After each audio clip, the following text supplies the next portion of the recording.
Bonjour et bienvenue sur l'émission En Amour. Donc moi c'est Nicolas, je suis l'auteur du blog graindecoeur.fr. Je te souhaite la bienvenue sur mon podcast. Donc aujourd'hui j'aimerais qu'on parle d'un tue l'amour et c'est quelque chose qui n'est pas toujours évident en fait à comprendre que c'est un tue l'amour. C'est quelque chose qu'on a tendance à faire assez naturellement, surtout quand on aime l'autre et qu'on a des bonnes intentions et qu'on veut bien faire. C'est quelque chose qu'on fait trop vite, trop souvent. Et en fait, j'ai appelé ça un tue-l'amour parce que je trouve que ça érode un peu la qualité de la connexion en fait dans la relation. Alors c'est une petite partie de la relation, on parle de quelque chose qui est peut-être pas pilier à une relation de couple, mais qui va dans certaines situations, qui va vraiment changer la dynamique de votre couple et du couple et d'une manière générale et qui va vraiment aider en fait à créer cette connexion et à aller un peu plus en profondeur, si c'est le bon terme. Et donc on va regarder aussi par quoi remplacer cette mauvaise habitude ou cette mauvaise chose, on va dire, qu'on fait ensemble. Et bah, sans plus attendre, la chose qu'on fait trop souvent, et de manière automatique, c'est rassurer l'autre en fait. Alors je vais vous prendre un des exemples tout simples, hein, mais c'est vraiment cette idée aussi du c'est pas grave chérie, ça va passer quand quelque chose ne va pas. T'en fais pas, demain ça ira mieux, la nuit porte conseil. C'est des choses qu'on dit tout le temps à nos proches, à nos frères et sœurs, à nos enfants, à nos amis. On balance ce genre de choses tout le temps. Je suis sûr que tout ira bien au final, te tracasse pas pour rien. Et donc c'est des choses, en gros, la situation c'est qu'on a, dans notre cas, dans le cadre du couple, on a notre chéri, on a notre amoureux, notre amoureuse qui vient vers nous, avec un tracas, avec une anxiété, avec un problème. Et notre réaction à nous, à cause de notre inconfort, c'est de le minimiser. Et c'est de rassurer l'autre. Et en gros, quand on dit c'est pas grave chéri, ça va passer, on dit que c'est pas important. Alors, soit on dit que c'est pas important, soit on dit que c'est moins important que ce que c'est que pour notre chéri. Et ensuite, on ne permet pas l'expression complète en fait. On ne permet pas à notre partenaire d'avoir une expression de leurs émotions, de leurs pensées, de leurs peurs qui est complète. Et du coup, on se retrouve un peu entre guillemets, on balaye un peu les émotions, la situation, on met les poussières sur le tapis quoi. Et on ferme un peu une porte. C'est-à-dire que notre chéri, notre amoureux, notre amoureuse vient avec un problème, avec quelque chose qui l'embête, et nous on claque un peu la porte, on repousse la porte, on ne veut pas que la porte elle s'ouvre, parce qu'on n'est pas à l'aise, parce que si, parce que ça, et voilà, et on passe à autre chose. Et c'est pas, en y pensant de cet angle-là, c'est pas terrible en fait comme réaction. Et ça aide pas vraiment le couple. Alors moi, ce que j'aimerais vous proposer, enfin avant de vous proposer autre chose, j'aimerais qu'on voit les plusieurs soucis que ça cause en fait. Donc voilà, moi j'ai déjà couvert, je regarde juste un peu mes notes, donc j'ai déjà couvert le point que ça ne permet pas une expression totale de notre partenaire, que ce soit au niveau mental, au niveau émotionnel. Euh, on pousse notre inconfort sur l'autre, donc sur notre partenaire, et on diminue en fait une situation qui était importante pour eux. Et quand je dis pousser notre inconfort, ça veut dire que c'est vraiment cette idée de souvent quand on réagit comme ça, c'est que nous-mêmes, il y a quelque chose qui nous gêne. Alors ça peut être que c'est parce que ça ne nous paraît pas important, ça peut être parce que c'est pas le bon moment, ça peut être parce que c'est la 20e fois qu'on en parle et que ça avance pas, ça peut être parce que on sait que notre chéri, notre amoureux, notre amoureuse, c'est quelqu'un qui va paniquer un peu pour rien. On a plein de choses comme ça qui se passent, soit des expériences passées, soit une peur vis-à-vis de la situation qui nous gêne en fait. Et du coup, on force ça à l'autre en fait, comme on laisse pas la place à l'autre de s'exprimer complètement et qu'on referme la porte, qu'on lui claque un peu la porte au nez, ben voilà quoi, et c'est pas terrible hein, quand on y pense. Et aussi, dans le pire des cas aussi, ce qui est un peu plus grave, c'est que au fil du temps, et selon la manière dont on l'exprime, notre partenaire peut avoir peur qu'en fait, qu'ils aient pas vraiment toute leur tête ou que leurs émotions soient pas vraiment appréciées ou ok. Commencer à croire qu'ils se tracassent pour rien parce que nous on est plus relax, on est plus cool et eux se tracassent pour rien. Et en fait, on plante des graines de doute, d'incertitude, de entre guillemets de dysfonctionnement chez notre partenaire parce qu'on n'accepte pas en fait bah, leurs inquiétudes, leurs émotions, leur anxiété. Et ça, ça peut être assez ravageur hein, sur le long terme. Hein. Si vous êtes quelqu'un qui n'a pas une grosse estime de soi, qui a des problèmes peut-être un peu dépressifs, ou qui a des antécédents un peu au niveau de maladie mentale, ou qui a eu des traumas, des choses comme ça, c'est ce genre de petites choses, ça peut quand même, sur plusieurs années de relation, vous pouvez quand même pousser votre partenaire dans la mauvaise direction et causer plus de mal que de bien en fait. Et, Et je pense que ça vaut le coup de s'arrêter sur les petites choses qu'on fait comme ça dans la qualité, entre guillemets, de la relation. Il y a des choses qui sont assez fondamentales, j'en parle souvent, il y a la confiance et l'engagement, c'est les deux piliers du couple. Il y a des gros bouts comme ça qui sont vraiment piliers, il faut absolument avoir ça pour que votre couple y marche. Et après, il y a plein de petites choses qui accumulées améliorent la qualité de votre relation. La communication, on en parle beaucoup sur le blog, hein, c'est quelque chose qui est important, et ça fait partie de la communication, donc votre capacité à recevoir l'autre, recevoir les émotions, les pensées de l'autre, et d'être là pour eux, et de gérer ça d'une manière qui sert la relation, et qui la fait grandir, qui la nourrit la relation, au lieu de créer quelque chose qui est soit pas très grave, mais qui est pas plaisant, soit quelque chose qui abîme la relation. Parce qu'en fait, ce qui va se passer, c'est que un jour, peut-être que votre partenaire, il va arrêter de venir vers vous pour vous parler de ça. Parce que vous n'avez pas la réaction qu'il ou elle a besoin d'entendre, en fait.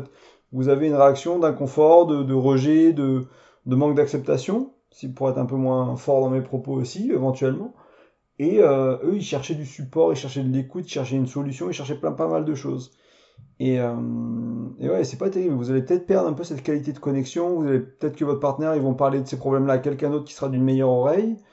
Et bon, en soi, c'est peut-être pas un gros souci selon votre relation, selon pas mal de choses, mais moi je pense que ça vaut le coup quand même d'y réfléchir. Et c'était vraiment le but de ce petit podcast, de parler de ça. Ce sera un podcast qui va être assez court. On va passer tout de suite d'ailleurs un peu aux alternatives que je vous propose. Mais très pratique et très concret aujourd'hui. On parle vraiment de quelque chose de précis, on va un peu plus dans les détails. Donc moi, je vais vous proposer trois alternatives à ça. La première, alors j'en parle souvent, j'en parle dans le bonus. Le bonus, c'est l'e-book que vous avez sur le blog. Vous pouvez le télécharger en laissant votre prénom et votre email dans l'un des formulaires sur le site, sur le blog, donc graindecoeur.fr, graine-2-coeur.fr, avec les tirés du 6 à chaque fois. Et donc en laissant votre prénom et votre email, vous allez recevoir un e-book qui fait pas mal de pages et qui couvre 5 outils de communication en fait. Et ça en fait partie. C'est la technique du miroir.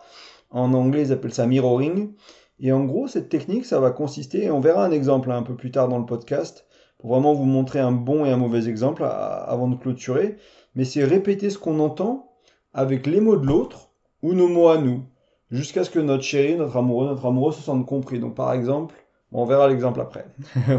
Mais c'est l'idée, c'est d'en fait, si quelqu'un vient nous voir et nous dit quelque chose, si on va dire, ok, si j'ai bien compris, tu ressens ci, tu ressens ça, tu as des pensées sur ça, tu as de l'anxiété sur ça, etc. Jusqu'à ce que notre partenaire nous dise, oui, tu m'as compris, sans te soulager, sans compris. Et ça, c'est quelque chose qui est très facile à faire quand on a l'habitude, qui est beaucoup plus facile à faire quand on n'a pas l'habitude. Donc ça, c'est la première solution. Donc celle-là, on va la développer un peu plus et on va prendre un exemple pour vous montrer à quoi ça peut ressembler. La deuxième solution, c'est être curieux et chercher à comprendre en quoi cette chose qui nous paraît petite, alors j'ai appelé ça petite chose, donc le tracas de notre partenaire, l'anxiété, etc., parce qu'on va chercher à le diminuer, donc ça nous paraît petit. En fait, et c'est d'avoir une curiosité vis-à-vis de ça, en fait. C'est peut-être poser des questions, on dit, ok, chérie, je vois que ça t'embête beaucoup. Moi, ça me paraît quelque chose qui est pas si grave que ça. Qu'est-ce qui se passe? Parle-moi de, parle-moi de tes pensées, etc. Jusqu'à ce qu'on comprenne, en fait. Donc là, on comprend pas en reformulant, on est curieux et on va chercher à comprendre, on va chercher à comprendre ce qui se passe chez notre partenaire. Et en fait, et là, ce qui va se passer, c'est que là aussi, à un moment donné, notre partenaire va se sentir compris, comprise, et, et en fait, voilà, et c'est tout. Il y avait besoin de rien faire d'autre souvent dans ces situations-là. Il y a besoin de pas grand-chose d'autre que juste que l'autre, faut qu'on se sente compris. Ou quand moi je vais vers ma copine et que je vais la voir avec un problème ou quelque chose, et puis j'ai pas vraiment besoin de solution. C'est juste une pensée, c'est juste quelque chose qui me tracasse. Une fois que je l'ai entre guillemets sorti, une fois que ça a été mis sur la table, une fois que ça a été mis à la lumière du jour, c'est fini quoi. Voilà, c'est tout, c'est passé, on avance. Mais par contre, si c'est quelque chose sur lequel je suis pas compris, il n'y a pas la communication, j'arrive pas vraiment à le faire sortir, ça reste un peu coincé, bah c'est frustrant quoi. C'est frustrant de pas avoir cette fluidité de communication. Et donc ça, c'est quelque chose qui peut être important. Donc la première solution, c'est répéter avec nos mots à nous, leurs mots à eux, ou leurs mots à eux, ou un mix des deux, jusqu'à ce qu'ils soient compris. Et là, c'est être curieux, donc poser des questions. Et la troisième solution ou suggestion que je voulais vous faire, c'est dans le cas où c'est notre inconfort à nous, c'est vraiment prendre un moment, alors peut-être un peu après avoir rassuré, avoir fait la méthode 1 ou 2, après avoir rassuré, justement, pas après avoir rassuré, après avoir répété ou après avoir posé des questions pour comprendre, se demander, ok, qu'est-ce qui était inconfortable dans cette situation? Pourquoi j'ai pas voulu qu'on explore ça avec mon partenaire, avec ma partenaire? Pourquoi j'ai pas voulu qu'on en discute? Qu'est-ce qui se passe? Alors, encore une fois, ça peut juste, c'était pas le bon moment, on avait nos problèmes à nous, mais ça peut aussi nous faire mettre le doigt sur des choses qu'on a à régler en fait, des choses, je sais pas, moi c'était un problème avec l'ex, c'était un problème avec le boss ou la boss, c'était un problème avec une copine, et je sais pas, il y a des choses pas résolues, il y a des anxiétés nous aussi à ce niveau-là, c'est des choses qu'on n'ose pas trop regarder dans les yeux, en fait, c'est des choses qu'on remettrait bien très rapidement sous le tapis, de la poussière, là on balaye un peu, et puis on laisserait bien dormir et mijoter sous le tapis, quoi, alors que ça va revenir plus tard, hein, ça viendra nous hanter plus tard, c'est ça le problème avec ces problèmes-là, c'est ça le souci avec ces problèmes-là, c'est quand on les règle pas tout de suite, bah ils reviennent, hein, ils s'en vont pas, et du coup, c'est prendre un peu de temps et vraiment se demander, ok, qu'est-ce qui me tracasse, qu'est-ce qui m'embête, qu'est-ce qui me gêne, qu'est-ce qui me met mal à l'aise. Et parce que, encore une fois, il y a peut-être un travail à faire en nous pour ensuite avoir cette capacité d'être là pour notre partenaire. Donc c'est un travail qui en vaut vraiment la peine parce que du coup, on résout quelque chose pour nous, donc ça c'est une bonne chose. Et en plus, derrière, ça va nous permettre de nous connecter avec notre partenaire à un niveau encore un peu plus profond et avec un peu plus une sorte d'intimité en fait, une sorte de confiance. Et si on revient aux fondations du couple, hein, c'est la confiance et l'engagement. Donc si vous cherchez à résoudre les problèmes, vous vous engagez dans la relation. Et si l'autre vous fait confiance vis-à-vis de votre manière de gérer ça, vous construisez les fondations de votre couple. Alors, à petite dose, hein, c'est un petit coup de truelle sur les fondations, mais si vous faites ça 1000 fois, 10 000 fois sur des années de relation, ça fait énormément en fait, ça joue beaucoup, ces petites choses-là. Voilà, donc c'est les trois solutions que je voulais vous proposer. On va regarder ensemble un exemple de la technique du miroir, le mirroring qui se passe bien ou qui se passe mal. Et donc la première, on a déjà un peu vu l'exemple, mais je vais quand même en reparler d'un cas qui se passe mal. Donc imaginons que notre partenaire, votre chérie, votre amoureuse, votre amoureux, qui que ce soit, votre mari, votre femme, viennent vers vous et il y a cette peur que l'entretien annuel se passe mal. Donc vous le savez, vous en avez déjà parlé, ça fait plusieurs fois. Il y a un peu cette boule au ventre, c'est l'entretien de fin d'année, c'est l'augmentation éventuellement, etc. Et nous, notre réaction, on va dire que ça pourrait être, t'embête pas avec ça chérie, tu as une bonne année, je suis sûr que ça va bien se passer. Voilà, un peu la réaction typique du partenaire qui sait pas trop quoi faire et pas qui s'en fout, mais il y a un petit côté je m'en fous aussi parce qu'on s'intéresse pas et on cherche pas à être là pour notre partenaire, même si c'est pas ce qu'on veut vraiment dire, c'est un peu ce qu'on dit à demi-mot, quoi. On dit, bah écoute, j'ai pas trop envie d'en parler, ça m'intéresse pas trop de regarder ça avec toi, je m'en fous un peu que ça te tracasse, ça va bien se passer, on rassure, quoi. Et il y a un côté, comme on en a parlé beaucoup, hein, mais quand on rassure, il y a un petit côté je suis pas vraiment là pour toi, quoi. Et voilà. Et donc, on va prendre un deuxième cas qui peut être considéré comme bon ou meilleur en termes de communication. Là, je vais prendre une conversation complète. Et donc, par exemple, notre chérie, dans ce cas-là, j'avais imaginé hein, dans la conversation que c'était une nana. Elle arrive, je suis stressé. Je vois mon boss à 15 heures. On va faire mon entretien annuel. J'espère qu'il me donnera une augmentation car j'ai vraiment travaillé très dur quand même. Donc, voilà, ça c'est d'un partenaire qui vient. Nous, notre réponse c'est oh, ok, je vois que tu es stressé, c'est tout à fait compréhensible, je sais que ta carrière est importante pour toi. Donc, déjà là, on montre qu'on comprend notre partenaire, on sait que c'est quelqu'un qui, carrière c'est important, on le savait déjà avant, c'est pas nouveau. On répète les émotions, donc stressé, voilà. On utilise le même mot dans ce cas-là, hein. On a pu parler aussi on a pu mentionner l'entretien annuel, des choses que notre partenaire a mentionné, ou l'heure, ok, c'est à 15 heures, c'est dans 2 heures, etc. Donc là, le but, c'est de commencer ce processus de mirroring, de miroir, et de commencer à apaiser, entre guillemets, et à comprendre notre partenaire du mieux qu'on peut. Et c'est aussi un petit test hein, pour nous, parce que là, si on répète une phrase comme ça, vous sortez une phrase et que ça n'a rien à voir avec ce que votre partenaire il a dit, vous n'écoutiez pas vraiment ou vous ne comprenez pas. Vous utilisez les mêmes mots pour dire autre chose, ou vous avez un cadre de référence qui est différent, tout simplement. Donc là, notre partenaire, par exemple, est là, ah oui, on en parle souvent et en plus, on a besoin de cet argent avec le petit qui arrive. Donc là, il y avait en plus, vous voyez qu'on soulève un peu ce qui se passe. Hein. Au début, Notre partenaire arrive en nous disant, moi j'ai l'entretien avec mon boss, j'ai peur de pas avoir une augmentation, etc. On reçoit ça bien, on l'accepte, on les met à l'aise, on les rassure, mais pas d'une manière qui les repousse, mais d'une manière qui les fait venir vers nous, plutôt qui les aide à souffrir.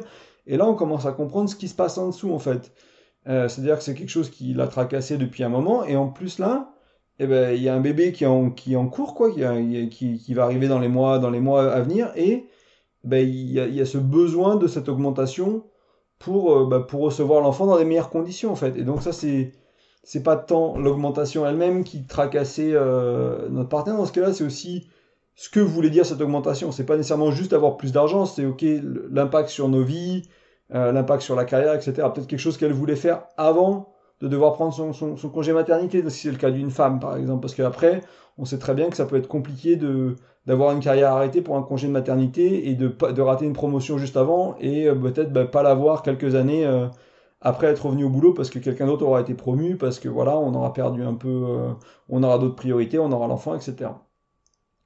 Donc là, nous, notre réponse, ça pourrait être le bébé qui arrive, c'est une pression supplémentaire au niveau des finances, si j'ai bien compris. Donc là j'ai assumé que, enfin, ma déduction, c'était cette conversation n'avait pas encore eu vraiment lieu de la pression financière au niveau de l'enfant qu'on est sur le point d'avoir, par exemple. Donc c'est quelque chose qui me surprend. Et donc là, je demande à ma partenaire imaginaire que, voilà, parce qu'il y a personne avec qui je suis en train d'avoir un enfant, donc voilà, c'est ma partenaire imaginaire.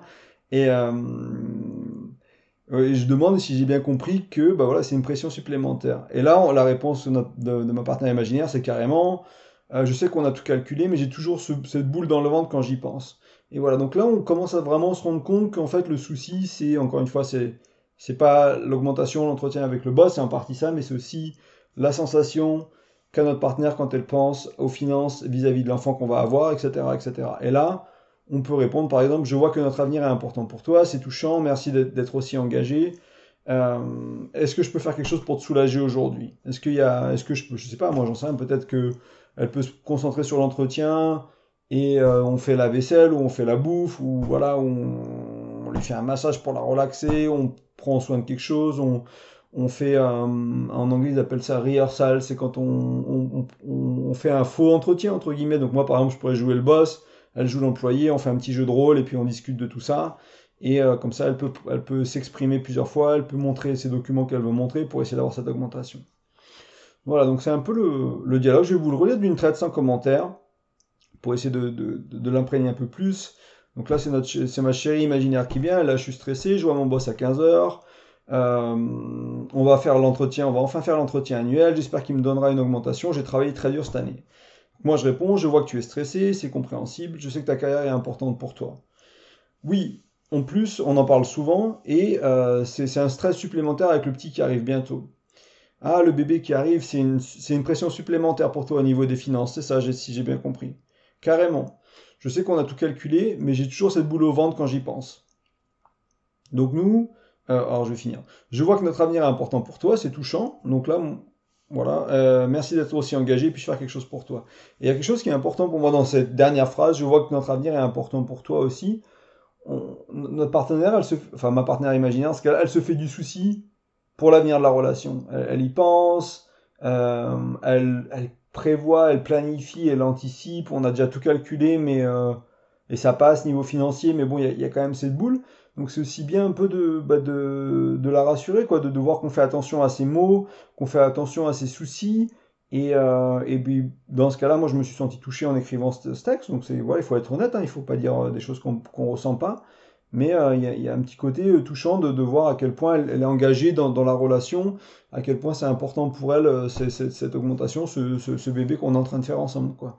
Donc voilà, donc ça peut valoir le coup aussi d'avoir un peu de recul sur vos émotions à vous et de partager ça dans la conversation pour vraiment créer quelque chose de plus fluide. Et comme vous avez vu, on est tout de suite dans l'ouverture et il y a beaucoup de choses qui sortent des deux côtés, de mon côté, de son côté, et c'est des choses qui se font très bien. Et pour l'avoir pratiqué ça en couple, alors pas avec ce texte-là, avec d'autres situations, quoi, ça marche, c'est vraiment, ça pousse à l'ouverture en fait. Et des fois, notre partenaire, enfin, se rend compte des choses qu'il y avait dessous. Donc c'est eux qui viennent vers nous avec un petit truc de surface, l'entretien avec le patron, je sais pas quoi, autre chose et puis au fur et à mesure de cette technique du miroir, de renforcer, de redire, de peut-être d'être curieux, de poser quelques questions, etc. Ils se rendent compte de ce qu'il y avait dessous eux-mêmes en fait. C'est eux qui font un peu cette démarche introspective et qui se rendent compte de ah merde, il y a un gros truc là, j'ai trouvé quelque chose d'important. Et du coup, on avance et on peut le régler. Donc ça, c'est très bien. Donc je me demandais si ça vous parlait en fait comme souci dans une relation, les solutions que j'ai apportées, et je serais curieux que vous me laissiez un commentaire, que ce soit sur le podcast, sur le blog, sur la page Facebook, Graines de Cœur ou pour Facebook ou grainesdecoeur.fr pour le blog, et un peu me dire, bah voilà, encore une fois, est-ce que ça vous parle, est-ce que c'est quelque chose qui vous est utile? Moi j'aimerais vraiment vous apporter des outils pratiques qui vous aident à faire avancer votre couple, et vous pouvez écouter un podcast par exemple à deux avec votre chérie, vous poser, le mettre en pratique, peut-être télécharger aussi le bonus, l'e-book, et le lire à deux, et puis petit à petit faire les 5 outils de communication un par un, les implémenter dans votre couple, et vraiment voir si ça fait une différence sur la qualité de votre communication. Moi je sais que ça fait une différence parce que c'est des choses que j'ai appliquées pendant des années et que j'ai pris ce qui marche vraiment, ce qui vraiment a fait une différence sur la qualité de la relation. Mais je suis curieux aussi de savoir si ça marche avec plus de monde, si c'est vrai pour vous, et comment ça vous va. Et donc pour résumer, euh, quand on rassure notre partenaire, qu'on lui dit ah mais c'est pas grave, t'en fais pas, ça ira mieux demain, ou qu'on fait ça avec un frangin, une frangine, n'importe, hein, ça peut être, on fait ça avec tout le monde, hein, tout le temps, des collègues et tout, un boss, et en fait ça peut paraître très anodin, c'est même un automatisme en fait, c'est un petit automatisme qu'on a développé très jeune, qu'on a vu les adultes autour de nous faire, et c'est une réponse automatique qui ne nous sert pas à grand chose en fait, et qui souvent nous fait plus de mal que de bien, un petit mal, mais on pourrait transformer ce petit mal entre guillemets en petit bien, et au fil du temps vraiment créer une relation un peu plus connectée, un peu plus ouverte, et une communication plus fluide, des émotions mieux comprises, des situations mieux comprises. Et en fait, ça peut paraître prendre plus de temps, ça peut paraître être des efforts, il y en a peut-être qui vont être là, mais c'est pas. Est-ce que ça vaut vraiment le coup, est-ce que c'est vraiment utile, etc. Et en fait, il faut comprendre que toutes ces choses que vous n'avez pas dit, toutes ces émotions qui sont pas ressorties à la surface, toutes ces frustrations quand la communication elle est pas bonne, en fait, sur le coup, on gagne du temps, entre guillemets, parce que bah, on n'a pas la conversation qu'on doit avoir, mais par contre, on en perd plus tard parce qu'il y a des tensions, il y a des disputes. Et ça rajoute vraiment, en fait, beaucoup de distance hein, en couple quand vous avez au lieu de 10 petites occasions de vous reconnecter, de vous rapprocher avec votre partenaire, vous avez une grosse dispute au bout de 10 par exemple. Ça, c'est vraiment des choses qui séparent et qui mettent beaucoup de distance entre vous et votre partenaire. Et sur le long terme, vraiment ça érode votre relation, la qualité de votre relation, votre amour, tout simplement. C'est pour ça que j'en parle et c'est pour ça que je partage des fois, on se concentre sur des petites choses comme ça. Parce que au fil du temps, répéter 100 fois, 1000 fois, 10 000 fois, au fil d'une relation, ça fait vraiment une différence en fait. Euh, voilà, et ça prend pas vraiment plus de temps quand on se rend compte qu'il y aura moins de tension, moins de disputes. Ça veut pas dire qu'il y aura plus de tension, plus de disputes. Il faut de la tension, de temps en temps, il faut des engueulades, il faut de la dispute, il faut des désaccords, il n'y a pas de souci là-dessus. Encore faut-il que ce qui fait des couples qui durent et des couples qui durent, enfin qui durent ou qui durent pas, c'est la manière dans laquelle ils gèrent ces disputes en fait. C'est une des choses qui est très importante et qu'il faut comprendre en couple. La gestion des disputes, c'est une manière, ça construit ou ça détruit les couples. Et là, on est en train de voir aujourd'hui une manière qui, même si c'est pas directement de la dispute, c'est une sorte de tension et qui rapproche le couple et qui aide à le construire. Voilà. Donc j'aimerais vous rappeler encore une fois que sur le blog, vous pouvez laisser votre prénom et votre email pour recevoir le bonus. Donc c'est un petit ebook qui sera lu rapidement, mais qui vous donnera 5 outils pratiques et concrets pour vraiment améliorer la qualité de la communication de votre couple. J'aimerais vous inviter aussi à prendre un instant, si vous le souhaitez, si le cœur vous en dit, si vous avez trouvé le podcast utile, pour laisser un petit commentaire ou une petite note, quelle que soit la plateforme que vous utilisez. Si cette plateforme, elle permet ces options-là, donc que ce soit des étoiles, un commentaire, quoi que ce soit, une note. Et en gros, ça aide vraiment les podcasts à être visibles, hein, c'est aussi simple que ça. C'est l'un des seules manières de faire grossir un podcast, c'est plus de gens qui l'écoutent, bien sûr, mais c'est aussi la qualité des notes et des commentaires des auditeurs. Donc voilà, ce sera avec un plaisir si vous me laissez un petit mot. Puis ça m'aidera aussi un peu à voir ce qui vous plaît, ce qui vous plaît pas, ce qu'il faut améliorer, ce qu'il faut changer. Et écoutez, moi je vous souhaite une agréable journée, soirée, matinée, week-end, selon l'heure de votre écoute. Je vous remercie pour votre écoute, j'apprécie votre temps. N'hésitez pas à venir sur les réseaux sociaux, donc Graines de Cœur sur Facebook, Nicolas Roche sur Instagram. Je vous mettrai les liens de toute façon. C'est mon Instagram un peu perso. Il y aura un peu de mix, c'est un peu les coulisses de ma vie Instagram. Graines de Cœur sur Facebook, c'est vraiment le blog. Et derrière le site web, enfin le blog graines-de-coeur.fr avec des tirets en graines avant et après 2 en fait, graines-2-coeur.fr, voilà, avec les tirets du 6. Si vous mettez tout attaché, j'ai le nom de domaine aussi, ça vous redirigera de toute façon sur sur le blog, il n'y a pas de souci. Et voilà, encore merci à vous, je vous souhaite une agréable soirée, journée, quoi que ce soit, et je vous embrasse très fort, à bientôt, salut!